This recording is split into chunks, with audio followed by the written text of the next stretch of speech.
મિત્રો, હું ભાવેશ વોરા આ વિડિયો લેક્ચરમાં આપ સૌનું હાર્દિક સ્વાગત કરું છું. આપણે ધોરણ 11 ચેપ્ટર નંબર 12 એટલે કે થર્મોડાયનેમિક્સમાં બે વિડિયો લેક્ચર પૂરા કર્યા. બરાબર છે. હવે આપણે આ વિડિયો લેક્ચરની અંદર કેટલીક પ્રક્રિયાઓ થર્મોડાયનેમિક પ્રક્રિયાઓનો અભ્યાસ કરવાનો છે. બરાબર છે. આ થર્મોડાયનેમિક પ્રક્રિયામાં આપણી ટેક્સ્ટ બુકની અંદર શરૂઆતમાં આપેલું છે કોસાય સ્ટેટિક પ્રક્રિયા. બરાબર છે. ગુજરાતીમાં એને કહેવામાં આવશે અર્ધ સ્થાયી પ્રક્રિયા. બરાબર, અર્ધ સ્થાયી પ્રક્રિયા. બરાબર છે. આ ટોપિક માત્ર સમજવા પૂરતો છે. આ સમજી લો. આગળ જે પરીક્ષામાં પૂછી શકાય અથવા તો જે યાદ રાખવા વાળા ટોપિક છે એ આપણે તમને કહીશું. બરાબર છે. અર્ધ સ્થાયી પ્રક્રિયા અથવા તો એને કહેવામાં આવે કોસાય સ્ટેટિક પ્રક્રિયા. બરાબર છે. તો યાદ રાખવાનું કે ધારો કે કોઈ તંત્ર છે, એ તંત્રને આપણે એક અવસ્થામાંથી બીજી અવસ્થામાં લઈ જવું છે. બરાબર છે. અથવા તો એને પ્રારંભિક અવસ્થામાંથી અંતિમ અવસ્થામાં લઈ જવું છે. સમજજો ધ્યાનથી. બરાબર. કોઈ તંત્રને આપણે પ્રારંભિક અવસ્થામાંથી આપણે એને અંતિમ અવસ્થામાં લઈ જવું છે. બરાબર છે. તો પ્રારંભિક અવસ્થામાંથી અંતિમ અવસ્થામાં લઈ જાઓ. બરાબર છે. પણ આની અંદર એક વસ્તુ ધ્યાનમાં રાખવાની કે સમગ્ર જે તંત્ર છે ને, આ સમગ્ર તંત્ર એ પરિસર સાથે સંતુલનમાં રહેવું જોઈએ. બરાબર છે. આ તંત્ર એ પરિસર સાથે સંતુલનમાં રહેવું જોઈએ દરેક વખતે. તો જે આવી કોઈ પ્રક્રિયાઓ છે, બરાબર છે, આવી પ્રક્રિયાઓને શું કહેવાય? તો આવી પ્રક્રિયાઓને કહેવામાં આવે અર્ધ સ્થાયી પ્રક્રિયા અથવા તો આને કહેવામાં આવે કોસાય સ્ટેટિક પ્રક્રિયા. બરાબર છે. સમજી લો ફરીથી. તંત્રને પ્રારંભિક અવસ્થામાંથી અંતિમ અવસ્થામાં લઈ જવું છે. બરાબર છે. પણ આ વખતે તંત્ર અને પરિસર વચ્ચે અથવા તો તંત્ર એ પરિસર સાથે સંતુલનમાં જળવાઈ રહેવું જોઈએ. બરાબર છે. વ્યવહારિક રીતે આપણે વિચારીએ ને તો આવી પ્રક્રિયાઓ છે ને, બરાબર, આવી પ્રક્રિયા છે ને એ અત્યંત ધીમી પ્રક્રિયા હોવી જોઈએ. બરાબર છે. તો અને તો જ એ સંતુલનમાં રહેશે. બરાબર. આવી પ્રક્રિયાઓને અર્ધસ્થાયી પ્રક્રિયાઓ કહેવાય. બરાબર છે. અથવા તો એને કોસાય સ્ટેટિક પ્રક્રિયાઓ કહેવાય. બરાબર છે. એની અંદર આપણે ઘણી બધી પ્રક્રિયાઓ ભણવાની છે. બરાબર છે. જેમ કે આપણે કોસાય સ્ટેટિક એટલે કે અર્ધસ્થાયી પ્રક્રિયાઓની અંદર, બરાબર, એમાં સમતાપી પ્રક્રિયા, બરાબર, લગભગ બધાને નામ ઉપરથી ખબર જ હોય. બરાબર, કે સમતાપી પ્રક્રિયા કોને કહેવાય? સમતાપી પ્રક્રિયા તો આમાં આવશે જે પ્રક્રિયા દરમિયાન તાપમાન અચળ જળવાઈ રહેતું હોય. બરાબર છે. પછી બીજી આવશે આપણે સમોષ્મી પ્રક્રિયા. બરાબર. પછી આવશે સમદાબ પ્રક્રિયા. બરાબર. પછી આગળ આવશે સમકદ પ્રક્રિયા અને છેલ્લે આવશે ચક્રીય પ્રક્રિયા. બરાબર છે. એટલે ટોટલ 5 પ્રક્રિયા થઈ. સમતાપી પ્રક્રિયા, સમોષ્મી પ્રક્રિયા, સમદાબ પ્રક્રિયા, સમકદ પ્રક્રિયા અને ચક્રીય પ્રક્રિયા. ટોટલ 5 પ્રક્રિયાઓ થઈ. બરાબર છે. આ બધી જ પ્રક્રિયાઓમાં આપણે કાર્યના સૂત્ર મેળવવાના છે. બધી જ પ્રક્રિયા માટે આપણે કાર્યના સૂત્ર મેળવવાના છે. ગયા વિડિયો લેક્ચરની અંદર આપણે થર્મોડાયનેમિક્સમાં કાર્ય શોધવા માટેનું સૂત્ર જોઈ ગયા હતા. આ સૂત્રનો અહીં આગળ આપણે ઉપયોગ થશે. ડેલ્ટા ડબલ્યુ બરાબર આવશે પી ડેલ્ટા વી, અથવા તો આના બીજા સ્વરૂપ પણ આપણે લખાયા હતા. ડબલ્યુ બરાબર આવશે સિગ્મા પી ડેલ્ટા વી, અથવા તો ડબલ્યુ બરાબર આવશે સંકલનમાં પીડીવી. બરાબર. થર્મોડાયનેમિક્સમાં આ જે કાર્ય શોધવાનું સૂત્ર આપણે લખેલું છે આ એનું વ્યાપક સૂત્ર કહી શકાય. એટલે કે કોઈ પણ પ્રક્રિયા હોય આ કાર્યનું સૂત્ર એના ઉપર લાગુ પડી શકે. કોઈ પણ પ્રક્રિયા એટલે સમતાપી પ્રક્રિયા, સમોષ્મી પ્રક્રિયા, સમદાબ પ્રક્રિયા, સમકદ પ્રક્રિયા કે ચક્રીય પ્રક્રિયા. કોઈ પણ પ્રક્રિયા હોય આ કાર્યનું સૂત્ર એના ઉપર લાગુ પડી શકે. બરાબર છે. ચલો હવે આપણે બધી પ્રક્રિયાઓ વારાફરતી ભણવાની છે. બરાબર. જેમ કે સૌથી પહેલા છે સમતાપી પ્રક્રિયા. બરાબર. આ બધી જ પ્રક્રિયાઓ માટે જે કાર્યના સૂત્ર મેળવીશું, બરાબર, એ મોસ્ટ આઈએમપી થિયરી છે પરીક્ષા માટે અને થિયરી માટે બધી રીતે. એટલે વ્યવસ્થિત તૈયાર કરજો. બરાબર. સૌથી પહેલા આપણને પૂછાય સમતાપી પ્રક્રિયા. બરાબર છે. તો સૌથી પહેલા તો વ્યાખ્યા લખવાની સમતાપી પ્રક્રિયાની. જે થર્મોડાયનેમિક પ્રક્રિયા દરમિયાન તાપમાન અચળ જળવાઈ રહેતું હોય તો તેને સમતાપી પ્રક્રિયા કહે છે. બરાબર. જે થર્મોડાયનેમિક પ્રક્રિયા દરમિયાન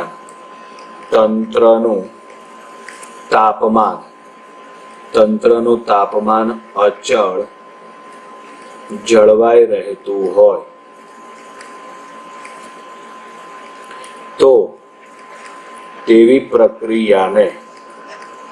તો તેવી પ્રક્રિયાને સમતાપી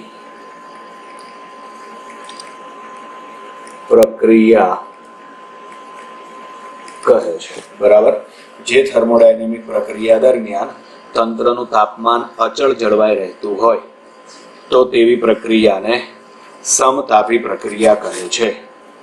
બરાબર. હવે સમતાપી પ્રક્રિયા દરમિયાન આપણે આવું લખીએ છીએ, સમતાપી પ્રક્રિયા એટલે બોયલનો નિયમ કે પીવી બરાબર અચળ. બરાબર.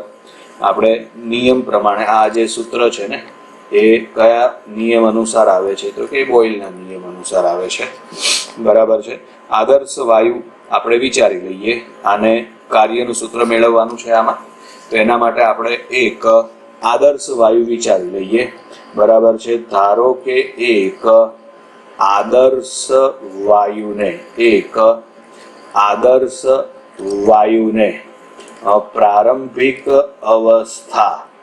પ્રારંભિક અવસ્થા P1 V1 માંથી અંતિમ અવસ્થા P2 V2 માં લઈ જવું છે. એક આદર્શ વાયુને પ્રારંભિક અવસ્થા P1 V1 માંથી અંતિમ અવસ્થા P2 V2 માં લઈ જવું છે. પણ આ પ્રક્રિયા દરમિયાન તાપમાન અચળ રહેવું જોઈએ. એટલે આખી વાક્ય રચના આવી થાય. એક આદર્શ વાયુને અચળ તાપમાને પ્રારંભિક અવસ્થા P1 V1 માંથી અંતિમ અવસ્થા P2 V2 માં લઈ જવું છે. બરાબર છે. હવે આપણે આ જે પ્રક્રિયા છે P1 V1 માંથી P2 V2 માં લઈ જવા માટેની જે પ્રક્રિયા છે, બરાબર છે, એમાં વચગાળાની કોઈ અવસ્થા આપણે વિચારીએ. બરાબર છે. વચગાળાની કોઈ અવસ્થા દરમિયાન, બરાબર, વચગાળાની કોઈ અવસ્થા દરમિયાન તેનું દબાણ, તો દબાણ આપણે P વિચારી લઈએ. બરાબર. અને કદ છે ને આપણે તો કદ V થી બદલીને V પ્લસ ડેલ્ટા V કરીએ. કદ બદલાય છે એટલે આ વખતે દબાણ પણ બદલાશે, પરંતુ આ પ્રક્રિયા દરમિયાન દબાણમાં બહુ ઓછો ફેરફાર થશે. એટલે આપણે દબાણનો ફેરફાર અત્યારે ધ્યાનમાં લઈશું નહીં. બરાબર છે. ચલો, એટલે હવે આપણે અહીં વિચારીએ તો કદમાં થતો ફેરફાર કેટલો છે? પ્લસ પણ હોઈ શકે, માઇનસ પણ હોઈ શકે. બરાબર. તો કદમાં થતો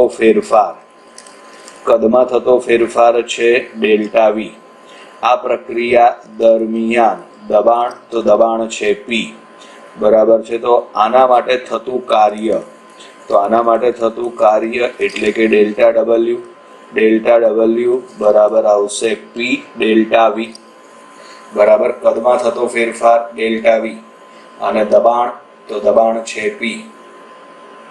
માટે આ પ્રક્રિયા દરમિયાન થતું કાર્ય, તો થતું કાર્ય ડેલ્ટા W બરાબર P ડેલ્ટા V છે, બરાબર. હવે આપણે આગળ વિચારીએ તો અહીં આગળ આવશે, ધારો કે આપણે માની લઈએ ડેલ્ટા V ટેન્ડ્સ ટુ 0 લઈ લઈએ. ડેલ્ટા V ટેન્ડ્સ ટુ 0 લેતા અને સંપૂર્ણ પ્રક્રિયા દરમિયાન આપણે જે કોઈ ડેલ્ટા W મળે એ બધાનો આપણે સરવાળો કરી નાખીએ. આજે ડેલ્ટા W સમીકરણ નંબર 1 આપી દઉં છું. આજે સમીકરણ નંબર 1 આપ્યું, ડેલ્ટા W નું સૂત્ર મળ્યું. આ ડેલ્ટા W નું સૂત્ર ખાલી ડેલ્ટા V માટે જ મળ્યું.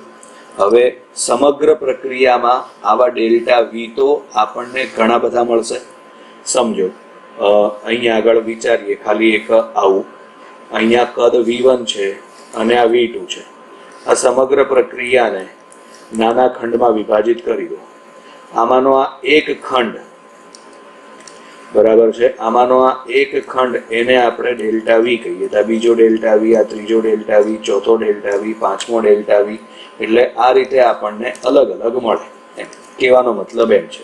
એટલે ડેલ્ટા V ટેન્ડ્સ ટુ 0 લઈ લઈએ, બરાબર છે. અને સમગ્ર પ્રક્રિયા દરમિયાન જે ડેલ્ટા W આપણને મળે એ ડેલ્ટા W નો આપણે સરવાળો કરી નાખીએ. ટૂંકમાં કહેવાનો મતલબ એમ છે કે આ સમગ્ર પ્રક્રિયા દરમિયાન આપણે કુલ કાર્ય મેળવી લઈએ.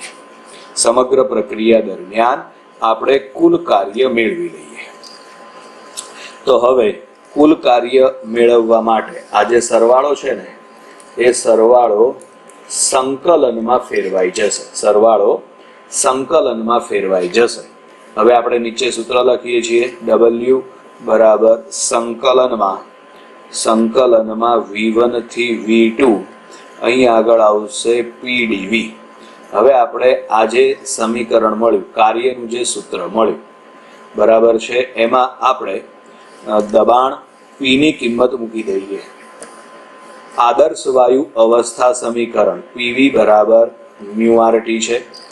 આમાંથી તમે P ને સૂત્રનો કરતા બનાવો એટલે P બરાબર આવશે μRT અપોન V. આ કિંમત સમીકરણ 2 માં મૂકી દો એટલે અહીં આગળ આવું લખાશે P ની કિંમત સમીકરણ 2 માં મૂકતા, બરાબર. ચલો હવે આ કિંમત તમે સમીકરણ 2 માં મૂકી દો. તો માટે W બરાબર સંકલનમાં V1 થી V2 μRT અપોન V અને આ dV. હવે આમાંથી μRT અચળ છે એટલે સંકલનમાંથી બહાર નીકળી જાય. ચલો આ μRT અચળ સંકલનમાંથી બહાર આવશે V1 થી V2 1 અપોન V dV. ચલો 1 અપોન V નું સંકલન કરો તો 1 અપોન V નું સંકલન કરો એટલે એ થશે ln V. આમાં આવશે V1 થી V2. ચલો સાદુરૂપ આપવા માટે પહેલા તમે અપર લિમિટ લખો એટલે ln V2, લોઅર લિમિટ લખો એટલે ln V1. તો માટે W બરાબર μRT ln V2 upon V1. W બરાબર μRT ln V2 upon V1 જે કાર્યનું સૂત્ર છે, બરાબર. આ જે કાર્યનું સૂત્ર છે એ કઈ પ્રક્રિયાઓ માટે લાગુ પડશે?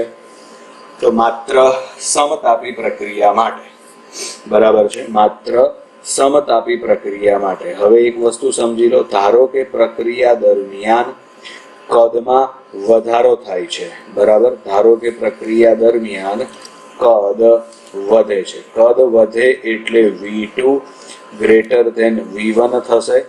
આ વખતે કાર્ય W ગ્રેટર ધેન 0 આવશે એટલે કે કાર્ય છે ને એ ધન મળે આપણને. જે પ્રક્રિયા દરમિયાન કદ વધે એ પ્રક્રિયા દરમિયાન V2 ગ્રેટર ધેન V1, આ વખતે કાર્ય આપણને ધન મળશે.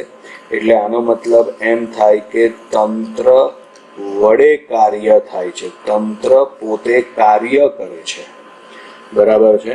અને હવે માની લઈએ પ્રક્રિયા દરમિયાન કદ ઘટે છે. કદ ઘટે એટલે કે V2 લેસ ધેન V1. આ વખતે કાર્યનું સૂત્ર છે એ પ્રમાણે કિંમત મેળવો તમે તો કાર્ય આપણને ઋણ મળે છે. બરાબર. અને આનો મતલબ એમ થાય કે તંત્ર પર કાર્ય થાય છે. બરાબર. એટલે આ એના ખાસ કિસ્સા છે, આ યાદ રાખવાના. પ્રક્રિયા દરમિયાન ધારો કે કદ વધે તો V2 ગ્રેટર ધેન V1. બરાબર છે. તો કાર્ય આપણને ધન મળે. કાર્ય ધન મળે એનો મતલબ કે તંત્ર વડે કાર્ય થાય છે. અને ધારો કે કોઈ પ્રક્રિયા દરમિયાન કદ ઘટે તો સૌથી નીચેની લાઈન જુઓ, V2 લેસ ધેન V1. આ પ્રક્રિયા દરમિયાન તંત્ર પર કાર્ય થાય છે તેમ કહેવાય. આ પ્રક્રિયા દરમિયાન તંત્ર પર કાર્ય થાય છે તેમ કહેવાય. બરાબર. ચલો, એટલે અહીં આગળ આપણે આ સમતાપી પ્રક્રિયાની થિયરી પૂરી થઈ. બરાબર. ચલો, હવે ત્યાર પછી આગળ આવશે સમોષ્મી પ્રક્રિયા. બરાબર છે. અને હા, ચલો હવે આગળ બીજી પ્રક્રિયા છે સમોષ્મી પ્રક્રિયા. બરાબર. તો સૌથી પહેલા એની વ્યાખ્યા અથવા તો એની સમજૂતી આપી દેવાની. જે થર્મોડાયનેમિક પ્રક્રિયા દરમિયાન ઉષ્મા અચળ જળવાઈ રહેતી હોય તો તેને સમોષ્મી પ્રક્રિયા કહે છે. બરાબર. જે થર્મોડાયનેમિક પ્રક્રિયા દરમિયાન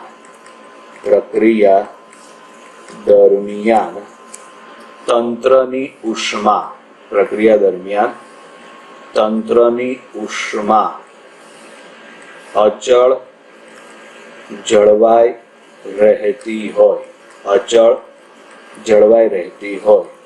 તો તેને સમોષ્મી પ્રક્રિયા કહે છે.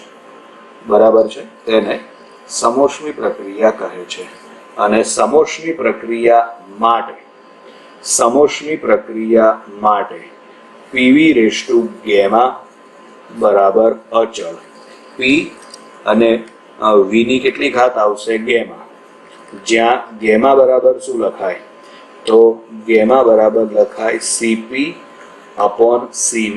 બરાબર છે. જ્યાં ગેમા બરાબર CP અપોન CV. ચલો હવે સમજીએ. ધારો કે આપણે તંત્રને પ્રારંભિક અવસ્થા P1 V1 માંથી અંતિમ અવસ્થા P2 V2 માં લઈ જવું છે. બરાબર છે. આના માટે આપણે આદર્શ વાયુનો વિચાર કરવાનો, કારણ કે આપણે જે કોઈ ભણીએ છીએ આદર્શ પરિસ્થિતિ ભણીએ છીએ.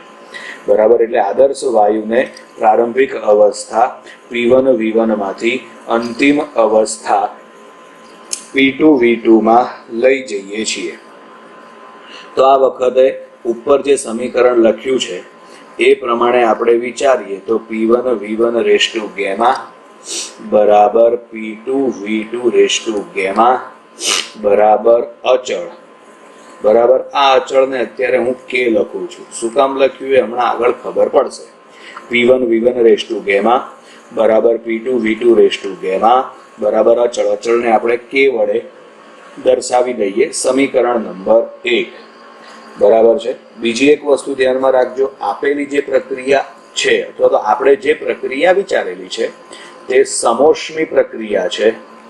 અને સમોષ્મી પ્રક્રિયા દરમિયાન દબાણ બદલાય, કદ બદલાય અને તાપમાન પણ બદલાય. એટલે P1 V1 T1 માંથી P2 V2 T2 માં જશે. તંત્ર P1 V1 T1 માંથી P2 V2 T2 માં જશે. બરાબર છે.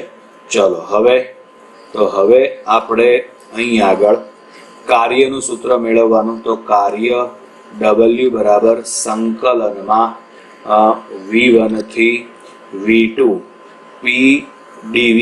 આપણી પાસે આ એનું વ્યાપક સમીકરણ છે. બરાબર છે.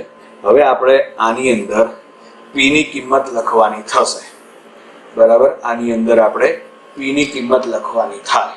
તો P ની કિંમત આપણે છે ને ઉપર સમીકરણ છે ને એમાંથી લખીએ. બરાબર છે. આમાંથી આપણે P ની કિંમત લખીએ. અચળાંક તરીકે તો શું લેવાનું છે આપણે K.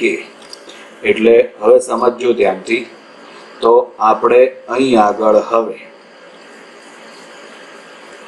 W બરાબર શું લખી શકીએ? તો W બરાબર V1 થી V2 P ને સૂત્રનો કરતા બનાવો. અચળાંક તરીકે K છે, છેદમાં આવશે V રેઝ ટુ ગેમા અને આ dV. બરાબર, આ થશે. આમાંથી K અચળ છે. K અચળ એટલે સંકલનમાંથી બહાર નીકળી જશે. તો માટે W બરાબર, ચલો K અચળ છે, સંકલનમાંથી બહાર નીકળી જશે. આ V રેઝ ટુ ગેમા છે એ ઉપર જશે એટલે V1 થી V2 V ગેમા ઉપર જશે એટલે એમાં માઇનસ ગેમા ઘાત લખાશે અને આ dV. ચલો હવે આપણે આનું સાદું રૂપ આપી દઈએ. બરાબર છે. સાદું રૂપ આપતી વખતે ખાસ ધ્યાન રાખજો. W બરાબર અચળાંક તરીકે K અચળ છે, સંકલનમાંથી બહાર. આનું સંકલન કરો એટલે V raise to minus gamma plus 1 છેદમાં માઇનસ ગેમા પ્લસ 1 V1 થી V2. બરાબર. ચલો હવે સાદું રૂપ આપવા માટે તમે પહેલા અપર લિમિટ લખો. બરાબર છે. અપર લિમિટ લખો એટલે આપણે V2 લખીશું અને પછી લોઅર લિમિટ લખો. લોઅર લિમિટ એટલે આપણે V1 લખીશું. છેદ તો બંનેનો સરખો જ આવશે એટલે અહીં આગળ આવશે V2 minus gamma plus 1. Lower limit લખો એટલે V1 માઇનસ ગેમા પ્લસ 1 છેદમાં આવશે 1 માઇનસ ગેમા. અથવા તો આપણે એક કામ કરીએ, અત્યારે જેમ છે એમના એમ જ રાખીએ, માઇનસ ગેમા પ્લસ 1. બરાબર છે. હવે કૌંસ છોડી નાખો એટલે K જે છે અંદર ગુણાઈ જશે. બરાબર, એટલે W બરાબર આ થશે K V2 minus gamma plus 1 minus K V1 minus gamma plus 1 છેદમાં. તો છેદમાં આવશે માઇનસ ગેમા પ્લસ 1. ચલો હવે આ જે સૌથી નીચેનું સમીકરણ છે ને, આ સૌથી નીચેના સમીકરણમાં આપણે અચળાંક K ની કિંમત મૂકવાની છે. પણ અચળાંક K ની કિંમત લખો ને ત્યારે ખાસ ધ્યાન રાખજો. બરાબર, ધ્યાનથી સમજાવું છું, સમજજો. બરાબર, આ જે પહેલો K છે ને એની સાથે જે ગુણાયેલું પદ છે એ V2 વાળું છે. એટલે અહીં આગળ આપણે જે કિંમત લખવાની ને એ આપણે લખવાની થશે P2 V2 rays to gamma. તો જ સાદું રૂપ આપી શકાય. બરાબર છે ને. અહીંયા જે K છે, પાછળ જે K આપેલો છે, બીજો જે K આપેલો છે એની સાથે સહગુણક છે V1. પરિણામે આપણે અહીંયા જે કિંમત લખીશું, બરાબર, આપણે અહીંયા જે કિંમત લખીશું એ આવશે P1 V1 raise to gamma. અચળાંક K ની કિંમત જ તમારે લખવાની છે. બરાબર, પણ અચળાંક હોવાના કારણે તમે ગમે તે કિંમત લખી શકો. જેમ કે સમીકરણ નંબર 1 તમે લોકો ધ્યાનથી જુઓ, તમારી સ્ક્રીન ઉપર છે જ. બરાબર છે. અને હવે એક મિનિટ, સમીકરણ નંબર 1 તમે લોકો ધ્યાનથી જુઓ. બરાબર, સ્ક્રીન ઉપર છે જ. P1 V1 raise to gamma બરાબર P2 V2 rays to gamma બરાબર અચળ તરીકે K લીધું છે. એ જ કિંમત આપણે નીચેના સમીકરણમાં હવે મૂકીએ છીએ. તો એમાં જે પહેલું જે પદ છે એમાં કે સાથે સહગુણક છે v2, કે સાથેનો સહગુણક છે v2, બરાબર. એટલે આપણે કે ના બદલે લખીશું p2 v2 rays to gamma, બરાબર. જ્યારે બીજું જે પદ છે એમાં કે સાથેનો સહગુણક છે v1, એટલે આપણે ત્યાં લખીશું p1 v1 raise to gamma. તો માટે w બરાબર માઇનસ ગેમા પ્લસ 1 એમના એમ. આ પહેલા કિંમત લખીએ આપણે p2 v2 rays to gamma, આ થશે v2 minus gamma plus 1 minus, હવે કે ના બદલે p1 v1 raise to gamma, આમાં આવશે v1 માઇનસ ગેમા પ્લસ 1. તો w બરાબર આધાર સરખો છે, ઘાતનો સરવાળો કરો એટલે આવું બાકી વધે. p2 આધાર સરખો, ઘાતનો સરવાળો કરો. જો રાઉન્ડ કરી જ દઉં છું અહીંયા સ્ક્રીન ઉપર તમારી સામે, આધાર સરખો છે, ઘાતનો સરવાળો કરો. આધાર સરખો છે, ઘાતનો સરવાળો કરો, બરાબર. એટલે હવે તમે એમાં સાદુરૂપ આપો એટલે p2 v2 minus p1 v1 છેદમાં આવશે માઇનસ ગેમા પ્લસ 1, બરાબર છે. આ એના માટેનું એક સમીકરણ મળી ગયું, કાર્યનું એક સ્વરૂપ આપણને મળી ગયું, બરાબર છે. અથવા તો આ સૂત્રને આવું પણ લખાય, ઉપર નીચે બંને જગ્યાએ ક્રમ ઉલટાવી દો એટલે p1 v1 minus p2 v2 છેદમાં આવશે ગેમા માઇનસ 1, બરાબર છે. એટલે આ સૂત્ર પણ ચાલશે. w બરાબર p1 v1 minus p2 v2 છેદમાં આવશે ગેમા માઇનસ 1. હવે આમાં આદર્શ વાયુ અવસ્થા સમીકરણ p1 v1 બરાબર મ્યુ r t1 અને p2 v2 બરાબર મ્યુ r t2, આ બંને કિંમત આપણે ઉપર મૂકી દઈએ તો કાર્યનું સૂત્ર મને મળશે. એમાંથી મ્યુ r કોમન નીકળશે, t1 માઇનસ t2 છેદમાં આવશે ગેમા માઇનસ 1, બરાબર છે, જે કાર્ય w નું સૂત્ર છે, બરાબર. એટલે આ જે બોક્સ બનાવેલા સ્ટેપ છે તમારી સામે સ્ક્રીન ઉપર, એ કાર્યના સૂત્ર છે. સમોષ્મી પ્રક્રિયા માટે કાર્યના સૂત્ર છે, જેના અલગ અલગ સ્વરૂપ આપણે તમને સ્ક્રીન ઉપર મેળવેલા છે, બરાબર. આપણે જે આ છેલ્લે સમીકરણ મેળવ્યું, બરાબર છે, આ સમીકરણ હવે આપણે માની લઈએ, ધારો કે આ પ્રક્રિયા દરમિયાન માનો કે તાપમાન ઘટે છે, બરાબર છે. તાપમાન ઘટે એટલે કે t2 લેસ ધેન t1, તો આ વખતે w ગ્રેટર ધેન 0 મળે, બરાબર છે. અને જો પ્રક્રિયા દરમિયાન તાપમાન વધે એટલે t2 ગ્રેટર ધેન t1, તો કાર્ય w લેસ ધેન 0, અહીં કાર્ય ધન મળશે, આમાં કાર્ય છે ને ઋણ મળશે. કાર્ય ધન મળે એનો મતલબ કે તંત્ર વડે કાર્ય થાય છે, અને કાર્ય ઋણ મળે એટલે એનો મતલબ તંત્ર પર કાર્ય થાય છે, બરાબર. ચલો હવે ત્યાર પછી આગળ છે સમકદ પ્રક્રિયા, બરાબર. તો સૌથી પહેલા તો એની વ્યાખ્યા લખવાની થશે. સમકદ પ્રક્રિયા શું આવશે એની વ્યાખ્યામાં? જે થર્મોડાયનેમિક પ્રક્રિયા દરમિયાન કદ અચળ જળવાઈ રહેતું હોય તો તેને સમકદ પ્રક્રિયા કહે છે, બરાબર છે. જે થર્મોડાયનેમિક પ્રક્રિયા દરમિયાન કદ અચળ જળવાઈ રહેતું હોય, તો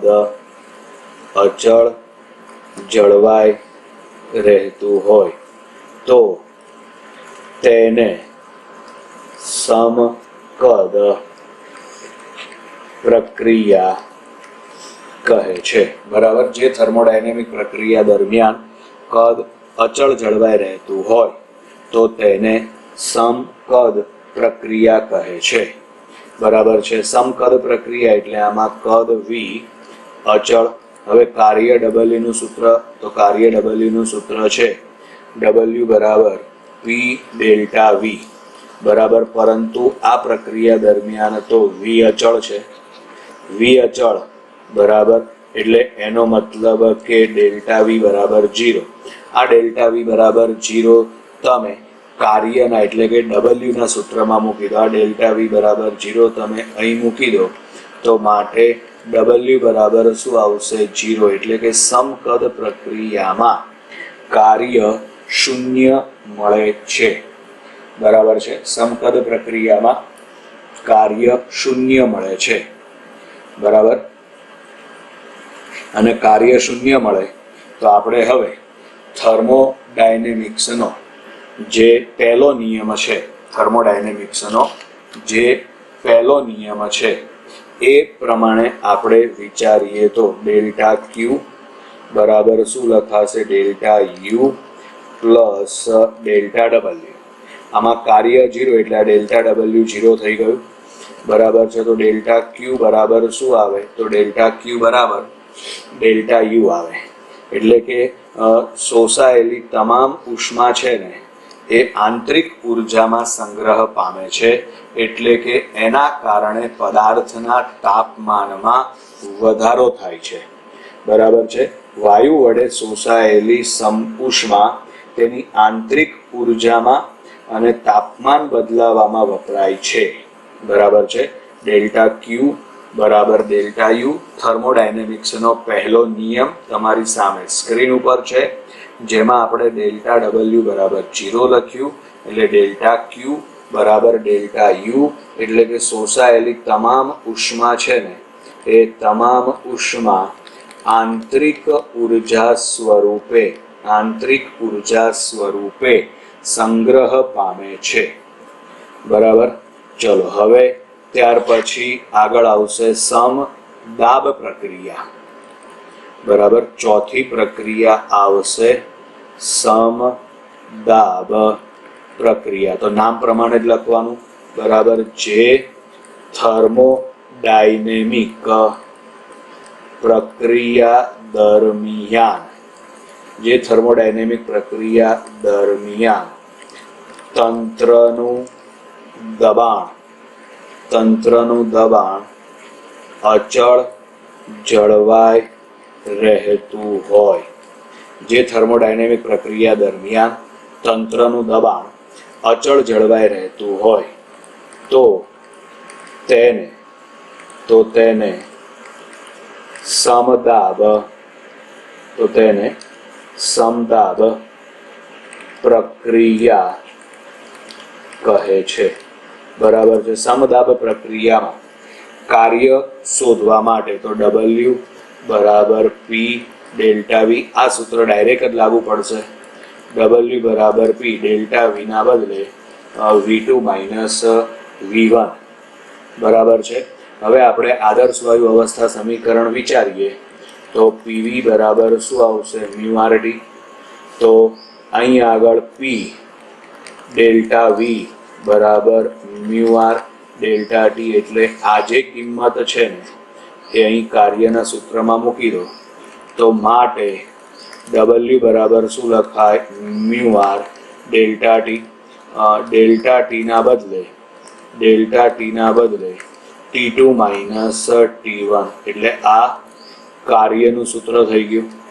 એવી જ રીતે આ પણ કાર્યનું સૂત્ર છે. કઈ પ્રક્રિયા છે આ? તો આ સમદાબ પ્રક્રિયા છે. બરાબર. અને હવે છેલ્લે આવશે ચક્રીય પ્રક્રિયા. બરાબર.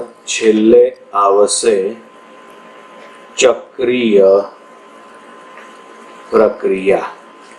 બરાબર છે. તો ચક્રીય પ્રક્રિયાની અંદર પ્રારંભિક અવસ્થા અને અંતિમ અવસ્થા એક જ હોય છે. ચક્રીય પ્રક્રિયામાં કોઈ પણ ચક્રીય પ્રક્રિયા આપણે લઈ લઈએ તો આની અંદર પ્રારંભિક અવસ્થા અને અંતિમ અવસ્થા બંને સમાન હોય છે. અને બંને સમાન હોવાના કારણે આંતરિક ઉર્જાનો ફેરફાર એટલે કે ડેલ્ટા યુ બરાબર 0 થશે. આંતરિક ઉર્જાનો ફેરફાર એટલે કે ડેલ્ટા યુ બરાબર 0 થશે. હવે આપણે થર્મોડાયનેમિક્સનો પહેલો નિયમ અહીં લખીએ તો ડેલ્ટા ક્યુ બરાબર delta you plus delta W. હવે ડેલ્ટા યુ બરાબર 0 થઈ ગયું તો ડેલ્ટા ક્યુ બરાબર શું આવશે? Delta W. આ સૂત્રનો મતલબ થાય કે તંત્ર દ્વારા શોષાયેલ તમામ ઉષ્માનું રૂપાંતરણ કાર્યમાં થાય છે. તંત્ર દ્વારા શોષાયેલ તમામ ઉષ્માનું રૂપાંતરણ કાર્યમાં થાય છે. બરાબર છે. આનો મિનિંગ આવો થશે. અને યાદ રાખવાનું આલેખ ઉપરથી, ધારો કે આપણને આ પીવી નો આલેખ આપેલો છે, બરાબર છે. ધારો કે આ રીતે કોઈ ચક્રીય પ્રક્રિયા છે તો આ વખતે કાર્ય જો શોધવું હોય આલેખ ઉપરથી તો યાદ રાખવાનું આલેખ વડે ઘેરાયેલા પ્રદેશનું ક્ષેત્રફળ, આલેખ વડે ઘેરાયેલા પ્રદેશનું ક્ષેત્રફળ શોધી કાઢવાનું. એ કાર્ય તમને મળી જશે. બીજી એક વસ્તુ ધ્યાનમાં રાખવાની, જો પ્રક્રિયા છે ને સમઘડી દિશામાં થતી હોય, ચક્રીય પ્રક્રિયાની વાત કરીએ છીએ આપણે, ચક્રીય પ્રક્રિયામાં જો પ્રક્રિયા સમઘડી દિશામાં થતી હોય તો કાર્ય ધન લેવામાં આવે છે, અને જો પ્રક્રિયા વિષમઘડી દિશામાં થતી હોય તો કાર્ય ઋણ લેવામાં આવે છે. બરાબર છે. એટલે ચક્રીય પ્રક્રિયા થઈ ગઈ. ચક્રીય પ્રક્રિયામાં પ્રારંભિક અવસ્થા અને અંતિમ અવસ્થા સમાન હોય છે. બરાબર. પ્રારંભિક અને અંતિમ અવસ્થા સમાન હોવાના કારણે આ કિસ્સામાં ડેલ્ટા યુ એટલે કે આંતરિક ઉર્જાનો ફેરફાર 0. થર્મોડાયનેમિક્સના પહેલા નિયમ ઉપરથી આપણે જો ડેલ્ટા યુ બરાબર 0 મૂકી દઈએ તો ડેલ્ટા ક્યુ બરાબર શું આવશે? ડેલ્ટા ડબલ્યુ એટલે કે શોષાયેલ તમામ ઉષ્માનું રૂપાંતરણ કાર્યમાં થાય છે. બરાબર. અને માનો કે આલેખ ઉપરથી આપણે જો કાર્ય મેળવવું હોય તો તમને સ્ક્રીનમાં જમણી બાજુ નીચે એક આલેખ સમજૂતી માટે દોરીને આપેલો છે. બરાબર છે. આલેખ ઉપરથી જો કાર્ય મેળવવાનું હોય તો આલેખ વડે ઘેરાયેલા પ્રદેશનું ક્ષેત્રફળ શોધી કાઢવાનું. જો આ પ્રક્રિયા સમઘડી દિશામાં થતી હોય તો કાર્ય ધન, અને જો પ્રક્રિયા વિષમઘડી દિશામાં થતી હોય તો કાર્ય ઋણ લેવામાં આવે છે. બરાબર વિદ્યાર્થી મિત્રો, તો અહીં આગળ આપણે આજનો વિડીયો લેક્ચર પૂરો કરીએ છીએ.